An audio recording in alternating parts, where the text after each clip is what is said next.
Yeah,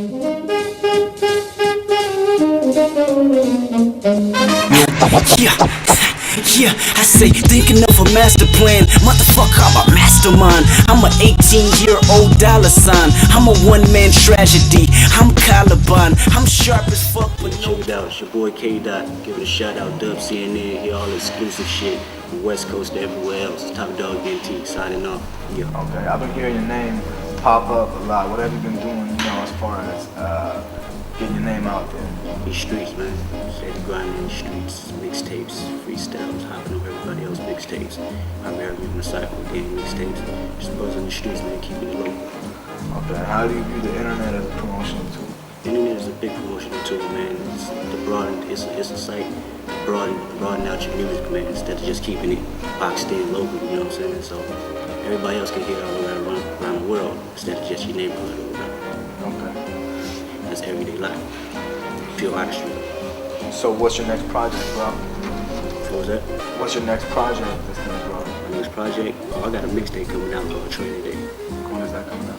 Probably in the next 2 weeks. I'm getting up the graphic done on the CD covers. So it'll be in the streets. Is that over other people's beats or the original beats? Original beats, industry beats, whatever. Is there anything else you should like to let everybody know? Just look out for K-Dot, man, right after this man J-Rock. We're killing the streets, we're looking up on the radio. Top Dog NT, that's the label, you know what I'm saying? We getting it in, 07 3000. I can elaborate on that if you want me to. Y'all can stay on the K-Dot. Nah.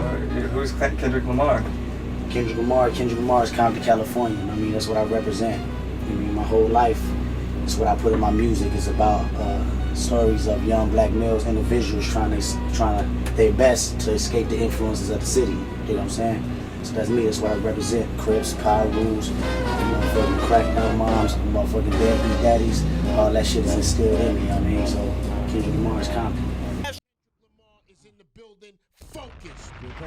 Cause you've been waiting for this, New York, and I've been waiting for it. And this is it. Let's go. Why not? Compton.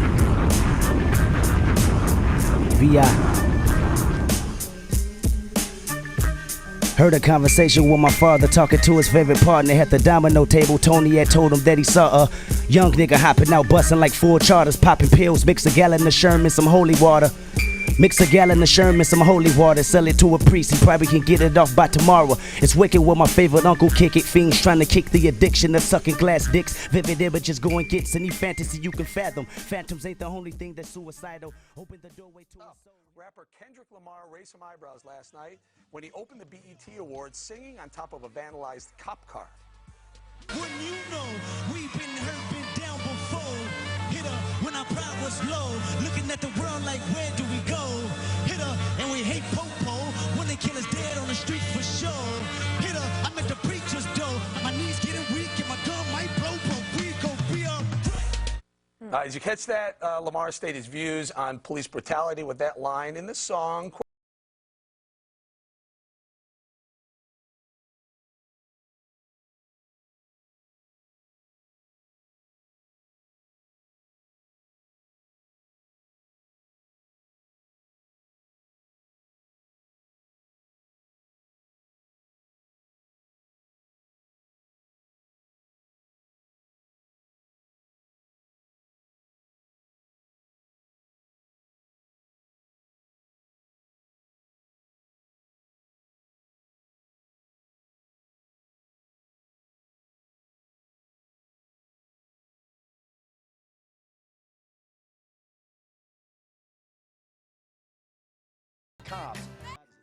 It's definitely addictive. You have to have a great mental stability in order to endure it, because it will and it can take over your life, and if you don't know how to handle it, it can be very detrimental. A few legends, that turn to different negative avenues because they don't know how to deal with it, whether it's drugs, whether it's violence, whether it's abuse in different areas, because the drug of fame is just so crazy. You need somewhere to release it and to release them feelings and express yourself. And sometimes people don't have people to talk to. Sometimes you don't have the same homeboy that understood you or the same girlfriend. Now, you got it, you got the power. It only makes your drinking habit 10 times more. And if you don't got nobody to tell you, don't do that, or they're scared to tell you don't do that because you're the artist and they scared you in the file, then you're even more bad trouble. So it plays a part in so many different aspects where it can tear you down. So you have to have a great mind up here and also have great people around you that know when you're doing wrong and tell you. Yeah, I'm gonna give you one. I'm gonna burn you. You just gotta let me know before you leave. I gotta go as soon as I get there.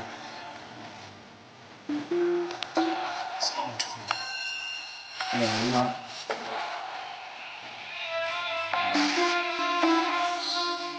No more silence, so carelessly we can.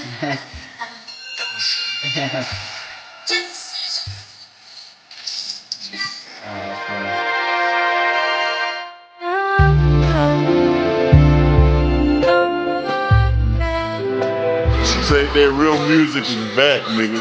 Real artists back. Real artists back.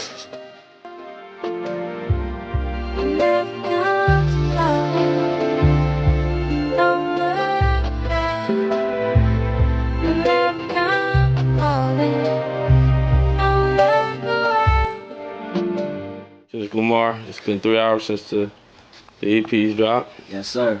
Released at 12 o'clock. Yes, sir. That supported it, man. That downloaded it, man.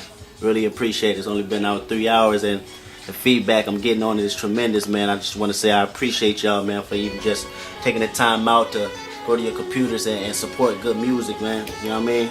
And let y'all know that I also put in a 100% effort to make this the best project possible. You know what I mean? I was gonna make it just a 6-song EP, but I felt like y'all needed more of me. You know what I mean? I'd be cheating y'all if I just give y'all that, you know? So appreciate for supporting it, man, and giving positive feedback on it, and appreciate it, really.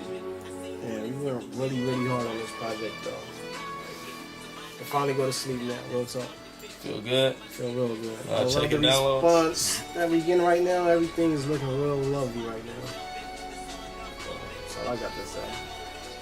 Can't wait to start on the next one. Next projects from soul to rock. Going right back in, so I don't get that much sleep. I don't get that much of a break.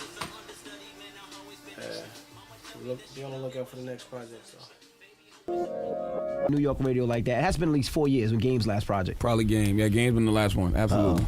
And how does it feel, homie? Feels good, man. I feel like I'm at home every time I come out here, man. Yep. You feel like it's been a long battle, or you feel like it happened quickly?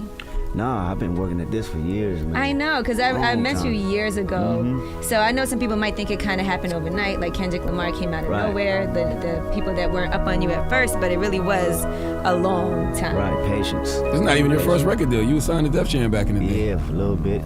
Yep, little development deal. I was a kid, though. I wasn't ready. That was under the Jay-Z regime, too. Yeah, but it's not even just you. Even like all of the artists over at Top Dog Entertainment, you guys, it seems like, are all making a big name for yourselves and helping each other out. Right, yep. That's how it is, because it's family. You know what I mean? I came in there, we was brothers at first before the music. You know what I'm saying? So it's a different type of relationship. We got a special bond with each other where, you know, I eat, we all got to eat. That's dope. Now, how did you sign to Dr. Dre? How did you meet Dr. Dre? How was that a deal? Were you a writer first? How did you and Dr. Dre connect? Man, you know what? After years just putting in work, you know, I started doing shows, selling out shows in LA, came on this side, selling out shows. It just finally caught the attention. You know, I was with Top Dog Entertainment, independent company for years. And just the grind and putting out tapes. He seen one of my YouTube videos, Ignorance is Bliss. I was on the road with Tech 9 at the time with J-Rock. Called my engineer phone, said he was looking for us. We thought it was fake or whatnot. And finally got in touch with management the next week. I locked in the studio with him for about 8-9 days. We was just banging out records for Detox, and he was like, man, you got the potential, you know, to really do something.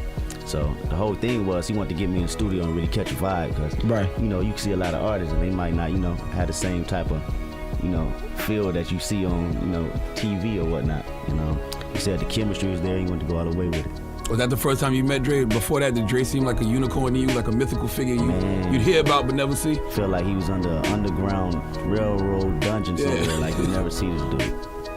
You know, and people have always said that signing to Aftermath and doing deals with them, you know, a lot of people have complained about their projects not ever coming out, but I'm sure you did something to ensure that it's going to happen because you already have the title. You got a hit. Yeah. I don't know if it's a hit yet. It's a good record. It's a great record. It's a great record, but I don't know if it's a hit. And it's perfect for, you know, because he has one of those, he has a core fan base. You know what I mean? He's one of those fan bases that follow him. He goes city to city and he sells out shows whether major radio plays him or not, you know, which is more important than anything else. Yeah, that's the whole catch nowadays, man. You got to go out there and do it yourself, you know, and Dre obviously recognized that, you know, we was already developed as a whole team, as a whole unit, where he didn't really have to, you know, put all his hands, you know, as far as the dirty work and getting that buzz up, because we already did that. Right. So once we got that up, you just want to take it to the next level, and we got to move. Does that make people bump heads though? Because now it's like, you know, I'm sure you have Top Dog and you have Dr. Dre who are kind of molding your career. Do they have to like argue about what they think is best for you, or are they in accordance with each other? Not necessarily argue, but, you know, just have more meetings and make sure the vision is right. You know what I'm saying? Because it will cause confusion, but we try to make sure we on pace, you know, with anybody we're involved with. Is there a release date for the album yet? No, not yet. Are you gonna drop this year? Yeah, definitely. I saw that you just shot the video for The Recipe also. Right. You and Dr. Dre. Yes, it's like you get him to do stuff that nobody else gets him to do. Yeah, man, it's big homie. You're a good dude, man. And, you know, it just feels good because you respect the music. Are you going to have your own headphones? My own headphones, I wish. Can be $1 billion company. Look, when you sign, that's the part of the deal. You get a free pair of headphones. So Not you a pair. I'm talking about his own pair. Yeah, like your own line. Do you ever sigh, like he'd be like, all right, let's work on some detox. You'd be like, oh, come Dre, come on. You know this detox ain't coming out. Let's work on my album.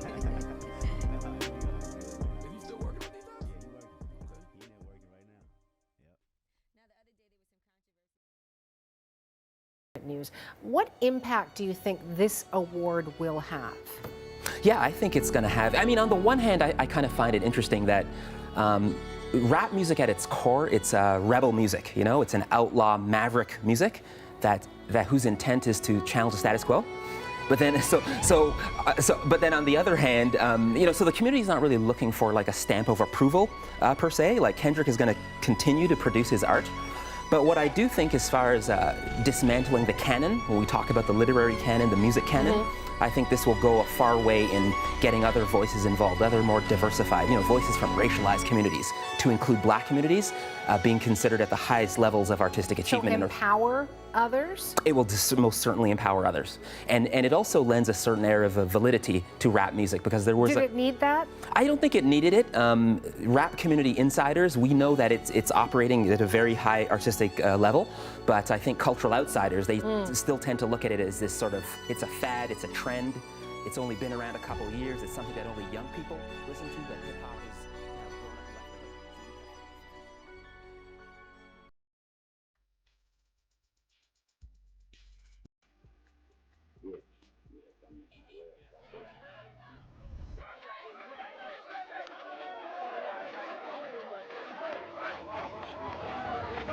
First time in Ghana.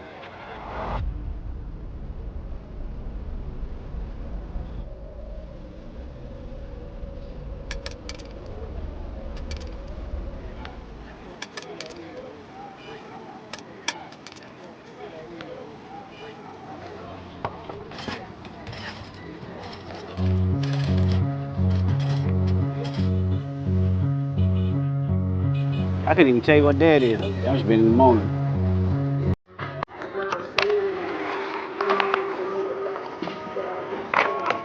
Oh, shit.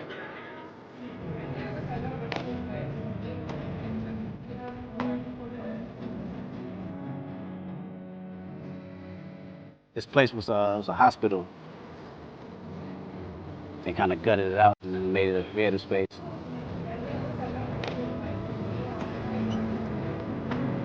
What have you been talking to the kids about so far? Just about them being here, I make them feel to be over here, and Virgil, what he means to them, you know, as far as letting them have this creative space for them to enjoy themselves. They're special.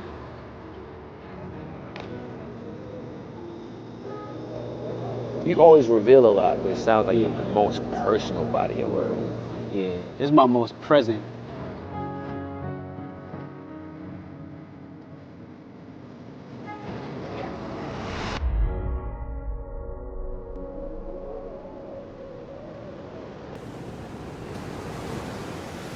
everybody on Twitter talking about his album. Yeah. Writers is getting it. Think piece is ready and you on the beach chilling. It's kind of crazy. It's dope, bro. Get away from that shit for a minute. One of my favorite lines in the album is where Wood say, you really need to go to therapy. And I say, real niggas don't go to therapy. Because that's how niggas feel, you know what I'm saying? We grew up where our parents don't know about that, our grandparents don't know about that. You live and you experience the shit that you go through and you deal with it right then and there, or you don't never deal with it.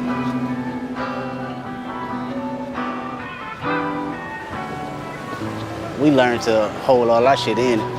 Shit, we keep it 100 with you. That wasn't my forte when people mention it to me. You know, I'm still stuck how my pops think fucking need therapy for. To challenge myself to go to therapy. Shit, that's like a whole new step in a whole new generation. It's a growth.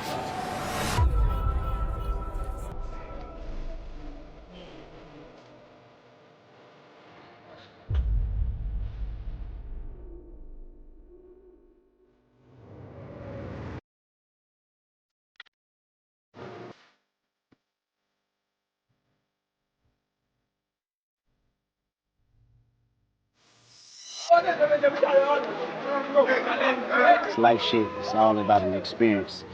And everybody.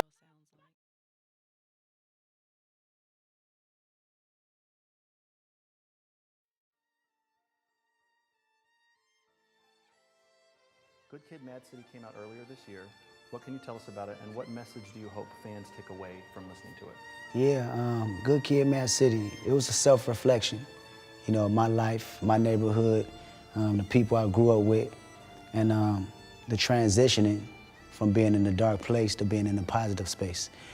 And when I go around the world and I do these shows, and I'd be intrigued how, you know, these people are singing these lyrics. You know, when the album first came out, they just sing these lyrics, and I say to myself, how do y'all, you know, connect with these lyrics and you're not even from Compton? That's what I was saying in the early stages. And then I sat back and I was talking to a person, you know, that was at the show. He was a fan, and he said it does more, you know, than just saying you're from the streets or you did this and did that. I was in a dark place. I'm in a positive space. That's the concept that I got from the album. And I said, you're right. That's exactly what it is. And I can see how everybody can take their own niches from it and make it into their own.